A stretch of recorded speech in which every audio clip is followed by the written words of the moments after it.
sampai sekarang, sebenarnya kalau Anda mau melihat tatanan pikir yang ada, di kelompok Islam itu ada kelompok pemikiran Cokroaminoto, ada kelompok pemikiran Ahmad Dahlan, dan ada kelompok pemikiran ini. Ada Cokroaminoto di sini. Tapi yang tidak pernah dijangkau dan dilirik orang adalah Cokroaminoto. Nah, untuk pada hari ini Anda mau berbicara tentang pikiran beliau, dan di dalam menjalankan organisasinya sepanjang, karena ketika saya menulis ini saya menunggu beberapa tokoh-tokoh yang masih hidup pada waktu itu, karena ini saya tulis pada ketika saya masih di Yogyakarta, dan saya menemui beberapa orang tokoh-tokoh syarikat Islam yang kenal dengan Cokroaminoto. Salah satu yang saya tanya adalah, Pak Cokroaminoto punya ide demokrasi dan sosialisme yang dikaitkan dengan sosialisme dan Islam. Saya tanya pada namanya di sini, saya tanya pada mereka, apa yang dipikirkan oleh Cokroaminoto dengan demokrasi? Kan saya katakan tahun 16 kan beliau sudah memikirkan demokrasi. Apa yang ada dalam benaknya sebenarnya? Itu yang saya tanya pada. Nah, jawaban yang saya terima adalah, sebenarnya pemikiran demokrasinya juga adalah berdasarkan pemikiran dari buku-buku yang dia baca. Dan dia katakan pada saya, pada mereka, Cokroaminoto akan menata republik ini, menata sistem demokrasinya adalah dengan sistem perwakilan juga. Jadi ada badan di mana anggotanya masuk di dalamnya, tetapi mereka tidak ditunjuk, tetapi harus dipilih. Jadi misalnya andai kata pemerintahan pribumi diberikan, maka orang yang duduk di dalam pemerintahan ini dan orang yang mewakili ini harus lewat pemilihan. Jadi tetapi yang ada dalam bayangan Cokroaminoto itu juga adalah bahwa sistem ini tidak boleh saling memotong dan tidak boleh saling melampaui. Artinya, ya akhirnya sama dengan sistem trias politika. Artinya tidak boleh saling melampaui.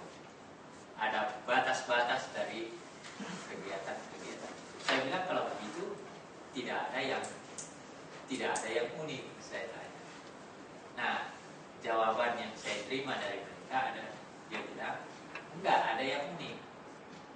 Di situ akan diformulasikan bagaimana ajaran Islam tentang hal-hal yang berkaitan dengan kepemimpinan dan hak rakyat.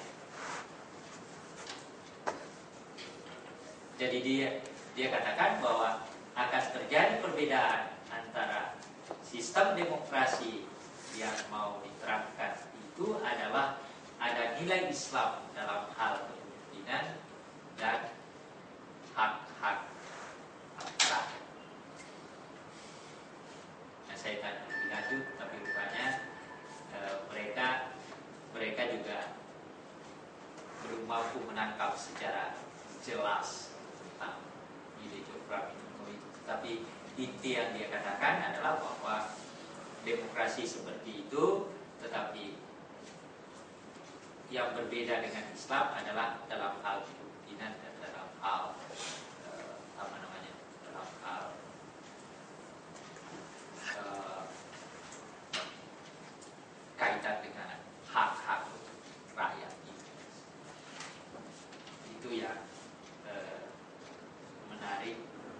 saya sepanjang yang saya punya dokumennya, sepanjang saya pernah pelajari dari Praminoto ini. Nah,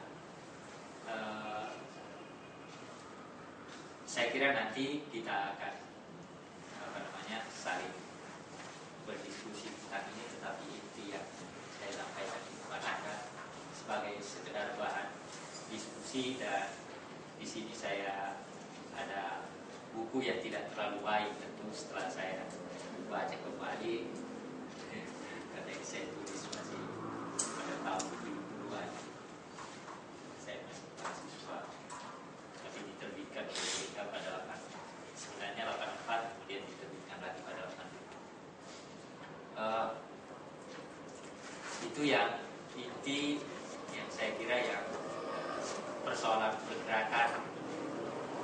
Ada yang menarik sebenarnya kalau dari segi ini, kalau saudara lihat Bung Karno berpidato sepanjang yang saya tanya dari yang pernah, itu sebagian Bung Karno sebenarnya banyak mengambil gaya Cokroaminoto dalam berpidato. Menurut informasi yang saya terima dari berbagai pihak yang mengenal dua-duanya, karena seperti diketahui Bung Karno kan cukup lama, bahkan istri pertama beliau kan anak Cokroaminoto, Bu Utari,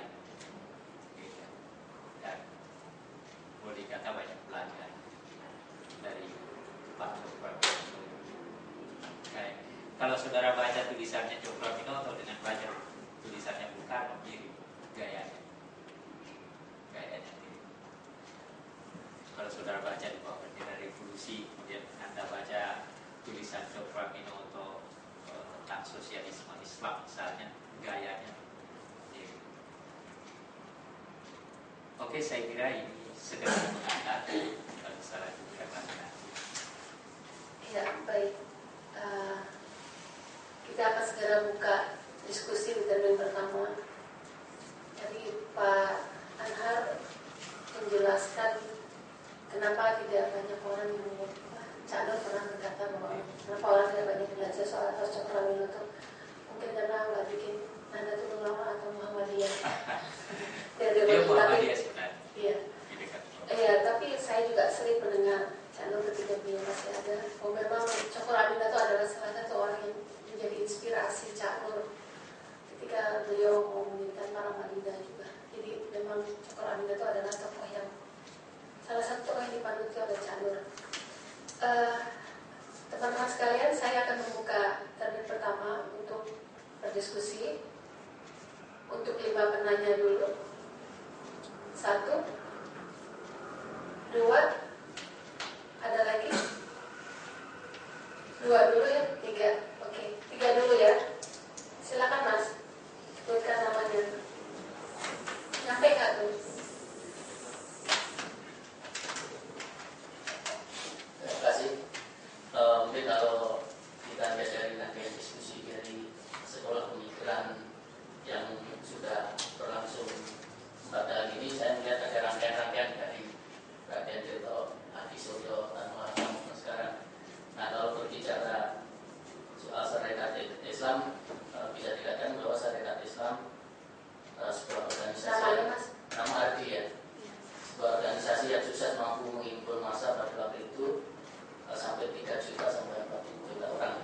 Nah, syariat Islam menggunakan nama Islam, saya pikir waktu itu lebih menjual ya, daripada memakai nama priai ya. Dulu pernah Raden Tirto Adi sudah pernah mendirikan syarikat priai tapi gagal dan tidak berkembang. Nah, mungkin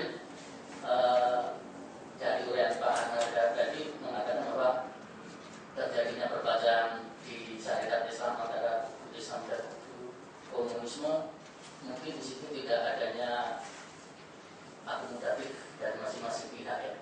Sebetulnya kalau kita lihat orang-orang komunis itu juga orang-orang Islam ya. Mungkin kalau kita lihat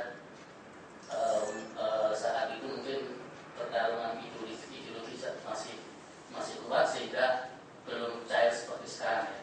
Nah, kalau kita lihat bahwa seperti yang dikatakan oleh Pak Anhar tadi, bahwa di syariat Islam itu tidak hanya ya misbah saja yang memperjuangkan nilai-nilai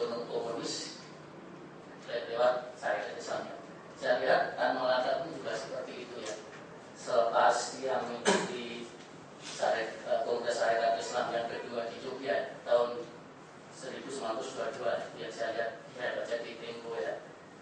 Saat itu Tan Malaka diajak oleh Sumakun sama Darsono ikut Sarekat Islam Jateng Semarang dan di situ mendirikan sekolah.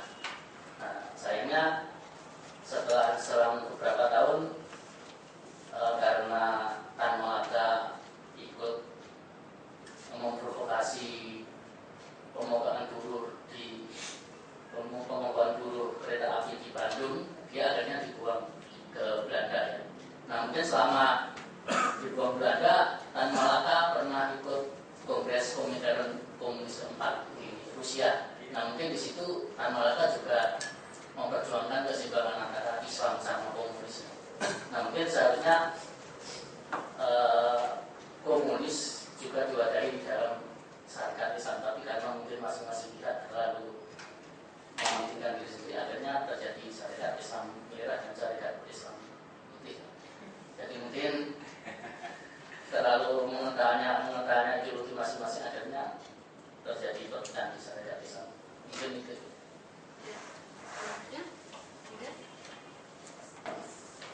Terima kasih. Nama saya Dinda, Pak, dari Megawati Institute. Pertanyaan saya sih general aja. Tidak terfokus ke Pak Minoto. Cuma yang ingin saya tanyakan adalah kenapa sih nyaris tidak ada satupun para pendiri bangsa kita itu yang tidak sosialis ataupun komunis. Jadi rata-rata bahkan sekolah pemikiran pendiri bangsa ini salah satu tokoh awal yang kita kaji itu kan cenderung identik dengan gerakan kiri yang mungkin punya ada trauma dengan penjajahan. Itu Adi Suryo. Nah, itu pertama. Yang kedua, saya sebenarnya agak bingung juga bagaimana membedakan antara seorang yang muslim sosialis dan seorang yang muslim komunis di Indonesia. Apakah ada definisi yang membedakan antara dua hal tersebut? Karena kalau merujuk kata sosialisme dan komunisme sendiri, itu kan berangkat dari, mohon dikoreksi ya, berangkat dari Marx. Bahkan Marx sendiri kan tidak pernah membedakan antara sosialisme dan komunisme. Jadi dalam karya-karyanya juga Marx kadang-kadang menggunakan kata sosialisme, kadang-kadang menggunakan kata komunisme. Nah, dalam konteks Indonesia, tentunya komunisme dan sosialisme itu kan ada proses, bagi saya tentunya ada proses kontekstualisasi. Bahkan Tan Malaka pun yang kemarin kita kaji oleh Kang Boni Triana itu kan tidak mengambil semata-mata komunisme dengan langsung diambil, tapi dia ada proses yang kira-kira ada yang tidak cocok ya dibuang lah gitu. Nah, itu yang menjadi pertanyaan, apa sih yang membedakan antara seorang muslim sosialis di Indonesia dan seorang muslim komunis di Indonesia? Terima kasih.